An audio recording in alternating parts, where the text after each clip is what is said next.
क्या दूध के दांतों का ट्रीटमेंट होना चाहिए? जो बच्चों में जो दांत है उसमें डेंटल ट्रीटमेंट करके अपना टाइम, एनर्जी, पैसा डालना चाहिए कि नहीं? ये बहुत ही कॉमनली आस्क्ड क्वेश्चन है। तो आइए डिस्कस करते हैं, दूध के दांतों का ट्रीटमेंट जरूरी है या नहीं जरूरी है। नमस्कार दोस्तों, मैं हूं डॉक्टर रोहन वीरानी। तो जैसे हमने डिस्कस किया कि काफी लोग ये पूछते हैं कि दूध के दांत का ट्रीटमेंट होना चाहिए, तो पहले ये सोचते हैं कि भगवान ने अपने को दूध के दांत दिए क्यों है।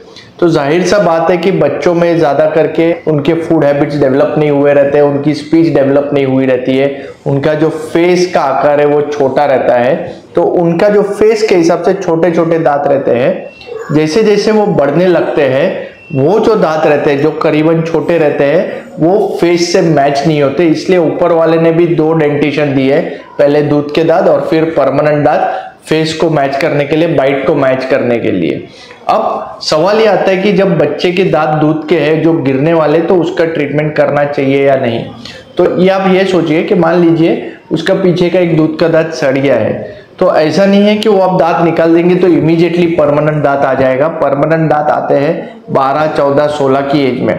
तो काफी ऐसे बच्चे रहते हैं जिनके पीछे के काफी सारे दांत सड़ गए, अगर आप सब निकाल के छोड़ देंगे उसको पेन रिलीफ देने के लिए, तो बच्चा खाएगा कैसे? तो डेफिनेटली उसको, क्योंकि वो अभी 13-14 ईयर्स तक जाना है, तो उस दरमियान खाने पीने के लिए वो दूध की दांत का ट्रीटमेंट करना जरूरी है। दांत का कोई इलाज करवा रहे हैं और आप उसको प्री मैच्योरली निकाल देंगे, उसका ट्रीटमेंट नहीं करेंगे, तो बच्चे की जो स्पीच डेवलपमेंट है, जैसे आपको मालूम है थ, फ, छ, इस तरह के जब अक्षर वो सीख रहा है, तो अपनी जो टंग है वो दांतों के साथ टच होती है और वो सीखता है उससे कि कैसे ये वर्ड्स को प्रोनाउंस किया जाता है। लेकिन अगर आपने आगे के दांत प्री मैच्योरली निकाल दिया, उसका इलाज नहीं किया, तो स्पीच डेवलपमेंट में भी प्रॉब्लम हो सकता है। उससे ज्यादा इंपॉर्टेंट ये है कि अगर वो दूध के दांत प्री मैच्योरली गिर गए, सब चले गए, तो जो परमानेंट दांत है वो भी टेढ़े मेढ़े आएंगे, सही से नहीं आएंगे, काफी टाइम वो भी अटक जाएंगे। तो ओवरऑल स्पीच डेवलपमेंट में, चूइंग में यानी कि खाने पीने में, बच्चे की ग्रोथ में दूध के दांत का रहना बहुत जरूरी है। और अगर ये आपने समझ लिया तो ये ऑटोमेटिकली आपको आंसर मिल गया कि यस, डेफिनेटली दूध के दांतों का ट्रीटमेंट करना चाहिए। उससे इंपॉर्टेंट है कि दूध के दांत सड़े ही नहीं, वो उस पर ध्यान देना चाहिए।